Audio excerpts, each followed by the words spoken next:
Hi friends, welcome to the channel. और video start करने से पहले रिक्वेस्ट करूँगा कि चैनल को सब्सक्राइब करना मत भूलिएगा, बेल आइकन पे प्रेस करिएगा ताकि आपको एक टाइमली अपडेट मिल सके हमारे वीडियोस का। सो आज का जो टॉपिक है that is based on home loan. Basically आपका जो होम लोन, जैसे generally we buy home loans for 20 years 25 years, तो उस होम लोन को जल्दी कैसे चुका सकते हैं, तो उसके ऊपर है ये वीडियो। तो हमारा जो लोन है 20 साल वाला, उसको हम 10 साल में कैसे पे कर सकते हैं।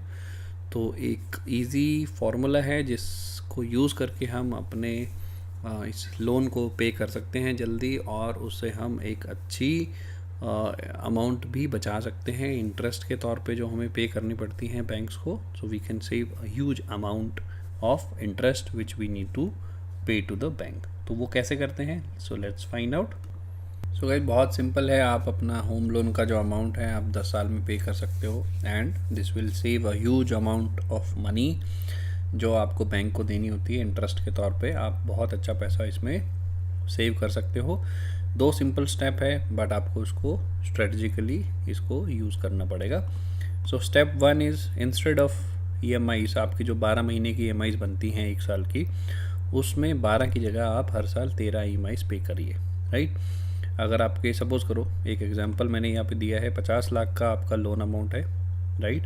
रेट ऑफ इंटरेस्ट आपका 8% है, और इस पे जो टोटल इंटरेस्ट पेएबल अमाउंट है that comes around 65 lakh rupees. तो बहुत बड़ा जो मेजर चंक है गाइज आपको रीपेमेंट में, तो वो सिर्फ और सिर्फ इंटरेस्ट के तौर पे आपको बैंक को पे करना पड़ता है, राइट।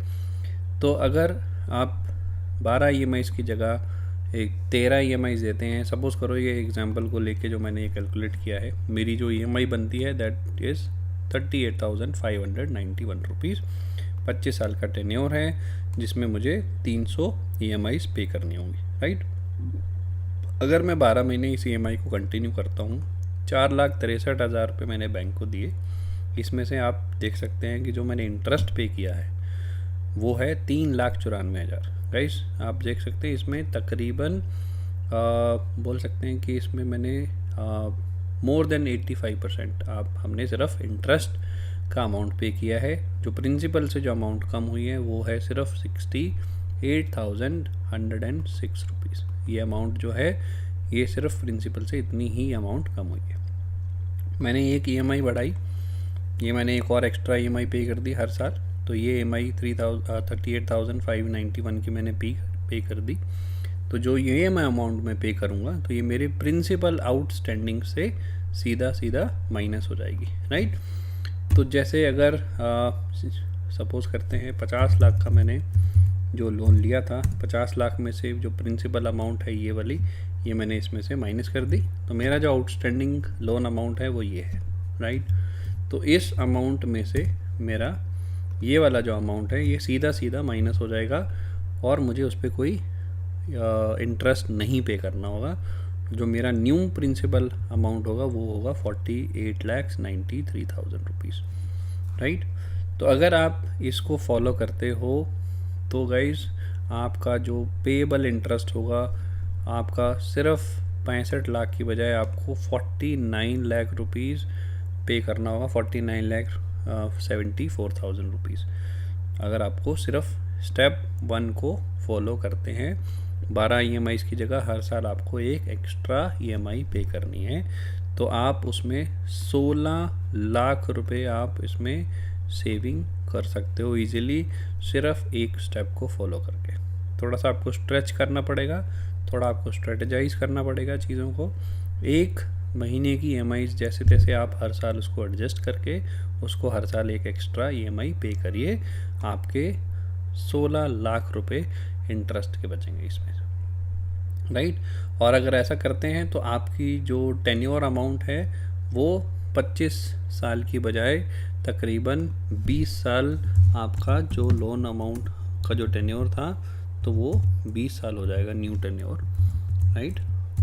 तो आपका सिर्फ 20 साल के अंदर अंदर ये लोन चुकता हो जाएगा, राइट।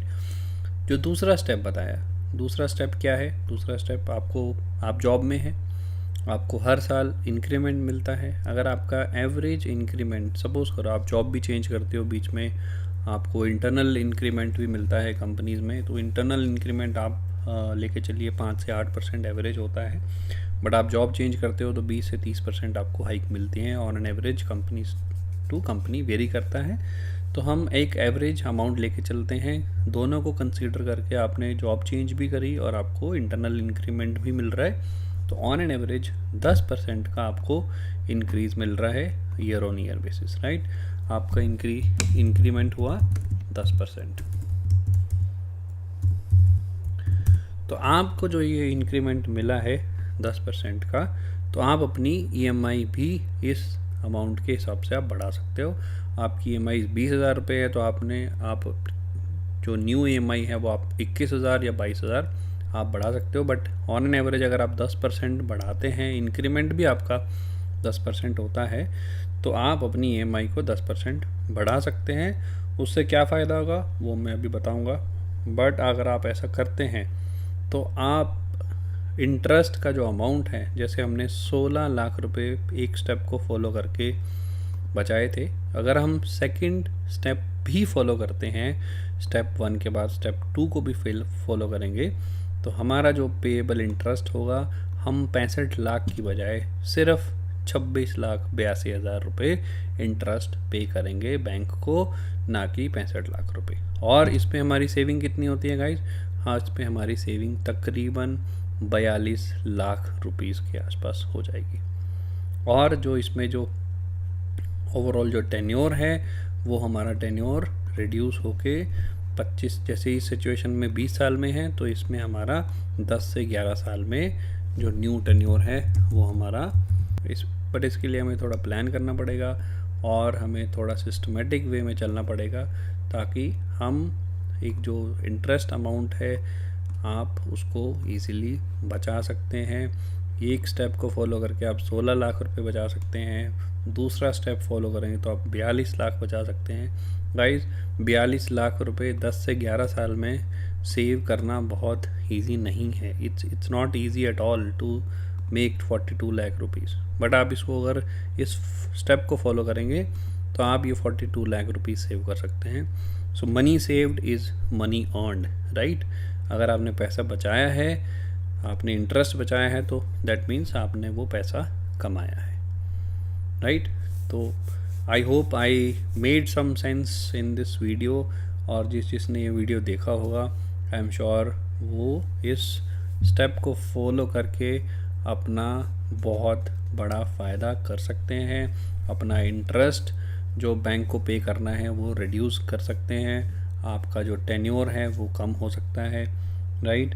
और गाइस, होम लोन पे जब भी हम होम लोन लेते हैं तो जो इंटरेस्ट पे करना होता है या EMIs पे करनी होती है, तो I can understand people feel it like a burden. तो ये बर्डन और जो ये बोझ बोल सकते हैं हम, इसको हम जितना जल्दी उतारें उतना जल्दी अच्छा है हमारे लिए। जैसे ही हमारा लोन पे होगा तो we can be very relaxed, एक अलग सी फीलिंग आती है लोन फ्री लाइफ की। तो आई एम श्योर ये लोन फ्री लाइफ हर कोई जीना चाहेगा, और जो हमारा घर है वो हमारा अपना हो जाएगा। और इससे अच्छी बात क्या हो सकती है? हमने पैसे भी बचा लिए, घर भी हमारा हो गया, और हमने लोन भी चुकता कर दिया, और अब हमारे पर कोई लोन नहीं है। So this is the smart way. You can use it. You can follow this, 2-step rule, and I'm sure आपका भी बहुत पैसा बच सकता है। और गाइज, अगर आपको ये वीडियो अच्छा लगा है तो लाइक बटन ज़रूर प्रेस करिएगा, और हमारे चैनल को सब्सक्राइब करना मत भूलिएगा। और जिस फ्रेंड ने आपके सर्कल में लोन ले रखा है, उन सब फ्रेंड्स को ये वीडियो शेयर करिए, उनको बताइए वो लोन पे कैसे पैसा बचा सकते हैं। ये बेसिक रूल हैं, बेसिक स्टेप्स हैं, बट ये जनरली लोगों को नहीं पता होता, and they and up paying more money. आपकी जो सालों साल की सेविंग है वो आप बैंक को इंटरेस्ट के तौर पर देते रहते हैं, और आपके पास कुछ भी नहीं बचता है, right. So that's it for now guys, take care, bye bye.